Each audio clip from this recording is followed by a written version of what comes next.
News 18 के group editor in chief Rahul Joshi को दिए इंटरव्यू में पीएम मोदी ने कहा कि कांग्रेस के मैनिफेस्टो पर मुस्लिम लीग की छाप है।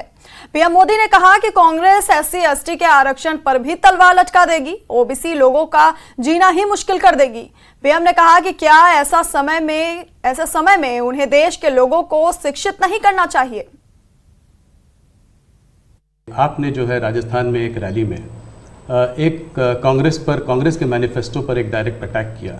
आपने ये तक कहा कि इनका एक स्कीम है जिससे कि ये वेल्थ डिस्ट्रीब्यूट करना चाहते हैं, ये पता लगाना चाहते हैं किसके पास कितनी जमा पूंजी है, किसके पास कितना पैसा है, किसके पास कितना सोना है, सिल्वर है, चांदी है, और उसको वो मुसलमानों में और घुसपैठियों में बांट देना चाहते हैं।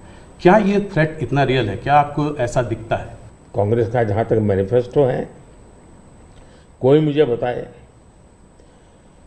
क्या चुनाव के अंदर पॉलिटिकल पार्टियों के मैनिफेस्टो ये कोई शोपीस के लिए होते हैं क्या? सचमुच में तो मीडिया का काम है कि हर एक पॉलिटिकल पार्टी के मैनिफेस्टो की बारीकी से जांच पड़ताल करे। मैं इंतजार कर रहा था कि मीडिया करे। पहले दिन मैंने एक कमेंट तो कर दिया था जी, मैं कोई आज कर नहीं रहा जी, कि भाई मुझे मैनिफेस्टो देख करके लगता है कि इस पर पूरी तरह मुस्लिम लीग की छाप है। तो मुझे लगा कि मीडिया चौंक जाएगा, जो एनालिसिस करने वाले चौंक जाएंगे, लेकिन पता नहीं अब उनकी व्यस्तता कुछ और है।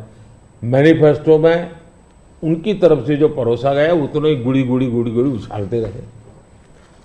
फिर मुझे लगता भी ये तो इकोसिस्टम का बड़ा मिलीबग लगता है। अब मुझे सच्चाई लेकर जाना पड़ेगा। मैंने काफी 10 दिन इंतजार किया कि देश इस मैनिफेस्टो में जो बुराइयां हैं उसको कोई न कोई, क्योंकि निष्पक्ष तरीके से आता है तो अच्छा है। 2006 का एक वीडियो जो वायरल हो रहा है जिसमें मनमोहन सिंह जी ने कहा है कि गरीब मुसलमानों का पहला अधिकार रिसोर्सेज पर है, ये उन्होंने साफ कहा है। आपने उसको मैनिफेस्टो में भी ये बात पॉइंट आउट की है कि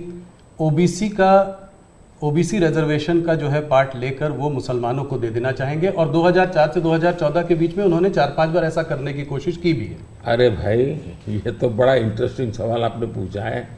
जरा मेरा जवाब लंबा हो जाएगा, लेकिन देश के लिए मुझे बताना पड़ेगा। बताइए। आप कांग्रेस का इतिहास देख लीजिए। 90 के दशक से ये मांग उठी है देश में। समाज का एक बहुत बड़ा तबका है जिसको लगता था कि हमारे लिए कुछ होना चाहिए, उसके लिए आंदोलन हुए हैं।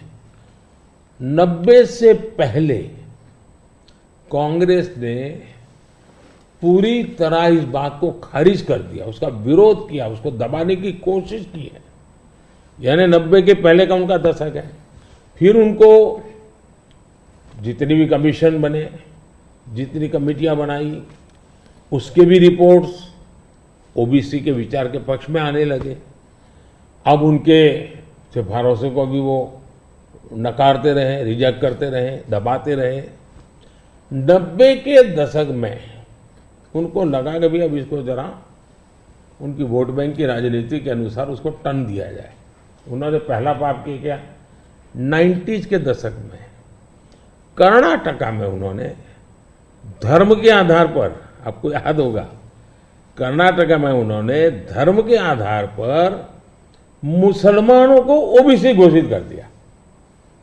यानी देश के ओबीसी को नकारना, उस विचार को दबाना, उस विचार को रिजेक्ट करना, लेकिन राजनीति खातर मुसलमानों को ओबीसी घोषित कर देना। केंद्र से कांग्रेस गई, 2004 तक ये प्लान ठप रहा, उनका इरादा पक्का नहीं हुआ। 2004 में वो फिर आए, तो आते ही आंध्र में मुस्लिम को ओबीसी कोटा ये देना तय कर लिया। मामला कोर्ट में जाके उलझ गया। अब ओबीसी के 27% जो आरक्षण मिला हुआ है, भारत की संसद ने दिया है, संविधान के मूलभूत भावना के प्रकाश में दिया है। 27% शहद लगाने की उन्होंने तैयारी कर दी, डाका डालने की कोशिश की। 2006 में नेशनल डेवलपमेंट काउंसिल की मीटिंग हुई थी एनडीसी की। मनमोहन जी के बयान पर बहुत बड़ा हंगामा हो गया। 2 साल कांग्रेस पूरी चुप रही। 2009 के घोषणा पत्र में फिर से इसका जिक्र किया। 2011 में कैबिनेट नोट है इसका। 2011 के कैबिनेट नोट में ओबीसी के 27% हिस्सा डाका डाल करके उसमें से मुसलमानों को दे देना उन्होंने तय किया जी। 2012 यूपी चुनाव में भी उन्होंने इसकी एक असफल कोशिश की, फायदा नहीं हुआ। 2012 आंध्र हाईकोर्ट ने इसको रिजेक्ट कर दिया, रद्द कर दिया, कानूनी जजमेंट आ गया। एससी में गए, सुप्रीम कोर्ट में गए, वहां भी उनको कोई रिलीफ नहीं मिला। 2014 के घोषणा पत्र में भी धर्म के आधार पर आरक्षण की बात कही है, जबकि हिंदुस्तान का संविधान जब बना तब तो कोई आरएसएस वाले, बीजेपी वाले संविधान सभा में नहीं थे। बाबा साहब आम्बेडकर जैसे लोग बैठे थे, पंडित नेहरू जैसे बैठे थे, सरदार वल्लभ भाई बैठे थे, देश के कई महापुरुष बैठे थे। उन सब ने लंबे चिंतन के बाद तय किया था कि भारत जैसे देश में धर्म के आधार पर आरक्षण नहीं दिया जा सकता। 2024 के चुनाव में आप देख रहे हैं उनका मैनिफेस्टो, और मैंने कहा इस पर पूरी तरह मुस्लिम लीग की छाप है, यानी मुस्लिम लीगी नीतियां उन्होंने अपनाना शुरू किया।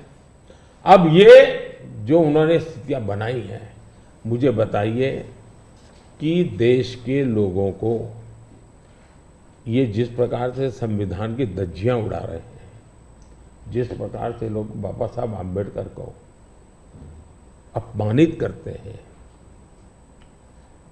एससी एसटी के आरक्षण पर भी खतरा, तलवार लटका देते हैं, ओबीसी का तो जीना मुश्किल कर देंगे। क्या मुझे देश की जनता को प्रशिक्षित करना चाहिए कि नहीं करना चाहिए? मैं सभी जो भी विद्वान लोग हैं, जो कलम के धनी हैं, जो निष्पक्ष हैं, उनका ये दायित्व बनता है कि ऐसे समय देश को वो एजुकेट करें, सही चीजें बताएं।